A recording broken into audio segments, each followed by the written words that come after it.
Transitando un poco entre ayer y hoy lo que es el inicio del séptimo día de el segundo día de programación de Vorterix y el séptimo día de guerra abierta entre Ucrania y Rusia, marcado mayormente por los bombardeos de Kharkov, esta la segunda ciudad más relevante, la segunda ciudad más habitada en Ucrania después de Kiev, y también lo que las Naciones Unidas ya confirmó como más de 700.000 personas que abandonaron Ucrania desde el inicio de la guerra, que cada vez empieza a tener más peso la vía diplomática, la agenda diplomática, y entre otras cosas una noticia que estuvo dando vuelta que tiene que ver con la incorporación, la potencial incorporación de Ucrania a la Unión Europea.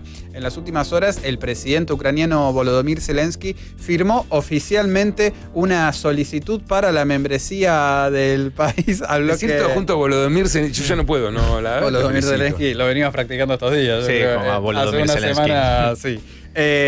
Les decía, firmó oficialmente una... Perdón, ¿te gusta decir Kiev o Kiev, como dicen algunos? No, Kiev. Es que Kiev es en ruso y Kiev es en ucraniano. Claro. Kiev es en ruso y en español. Kiev. Ruso. Y después está Lviv, que es otra ciudad muy parecida, que suena como Kiev, pero sí. No, nosotros lo tratamos de mantener en el castellano. Les decía, Zelensky firmó oficialmente la solicitud para la membresía del país al bloque europeo, algo que tuvo lugar tras la publicación de un video en el que el mandatario pide esta incorporación a partir de lo que solicitó como un nuevo procedimiento especial, un formato que básicamente responde a esta idea de acelerar los tiempos en la incorporación. Y a partir de que Ucrania está teniendo una recepción, la verdad que bastante positiva en las redes sociales, lo que mi idea era un poco contarles hoy es, bueno, si verdaderamente hay o no un norte en esta potencial incorporación ucraniana o no, básicamente porque lo que ocurra en las plataformas de las redes sociales y lo que tenga que ver también con lo que pase o no en la realidad, tiene la verdad que una distancia bastante amplia.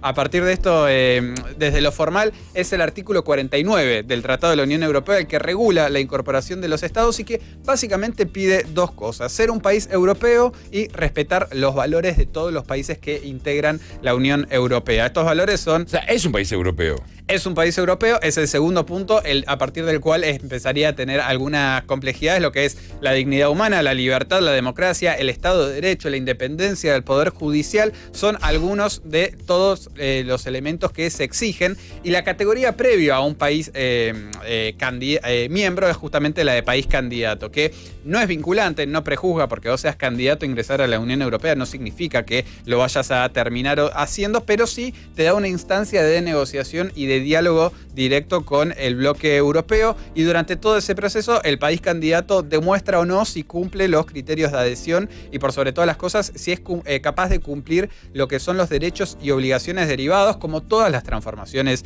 económicas de las instituciones, las políticas anticorrupción y desde ya lo que tiene que ver con la arquitectura económica y fiscal.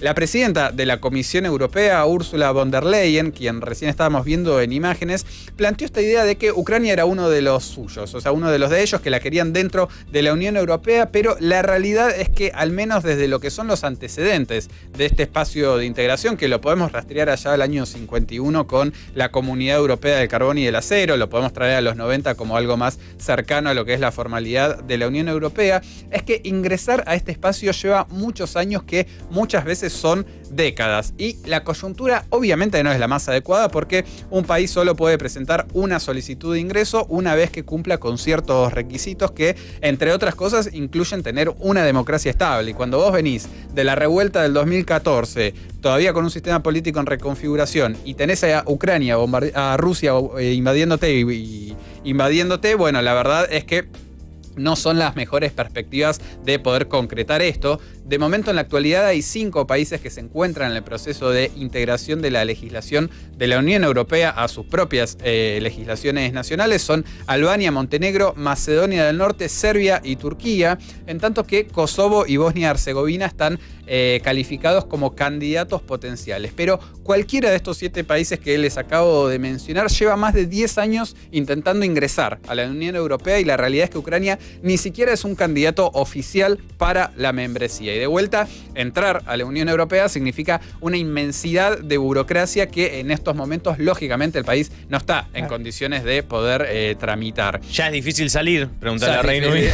Claro, entre otras cosas. Y si tenés Tiene el además... Congreso un poco cerrado, que lo tienen tapiado con no Sí. sé qué cosa. Y un poquito de fuego arriba en algunos de los casos. Y a esto se le suma también que en lo que fueron las últimas ampliaciones de la Unión Europea, cuando se pasó a de los 15 integrantes a los 28, 27 ahora con la salida del Reino Unido, quedaron varios roces, sobre todo cuando la Unión Europea se amplió a los países bálticos, a los países de Europa del Este. Mayormente los conflictos al interior del bloque europeo tienen que ver con Polonia, Hungría, Eslovenia, países que en lo que a la cuestión de Estado de Derecho, la recepción de refugiados o los valores comunes sobre las minorías, la verdad no terminaron de cuajar, y esto también dejó una cierta prudencia, entendiendo que algo similar podría pasar con Ucrania y la incapacidad de cumplir estas metas para la integración, más allá de las ganas, lo declarativo y la solidaridad que uno puede llegar a tener por la devastación de la guerra. Ahora bien, también es cierto que en casi nada de lo que ha hecho la Unión Europea en la última semana se tenía precedentes. Hasta hace solo 7 días nadie le quería hacer ningún tipo de promesa a Kiev, y hoy una de las principales referentes que les decía, Ursula von der Leyen, habló de esta idea de que lo quieren como parte integrante del bloque europeo, por lo que un símbolo que podría tener lugar es el de concederle el estatus de país candidato, incluso si hay un consenso absoluto de que Ucrania no va a poder en el tiempo cercano ser parte de la Unión Europea. Pero también, como hablábamos ayer, en el terreno militar esto no va a significar absolutamente nada en el diseño de la estrategia de seguridad y defensa de Putin, pero sí, en caso de sostenerse, lo que podría ser es un síntoma más de cómo la guerra del presidente ruso contra Ucrania, y por sobre todas las cosas contra el orden internacional liberal, puede ser también un poco el artífice de su revitalización. Digo puede ser de vuelta porque vamos solamente 6 días de una guerra que cambia minuto a minuto y donde lo que verdaderamente importa está por escribirse, pero de lo que no quedan dudas es que en el frente diplomático, al menos, la respuesta de Occidente, con esas mismas instituciones incapaces de afrontar otras problemáticas, por ahora sigue dando muestras de una unión frente a la guerra que marca el mundo y quiere tener a Europa más unida que nunca.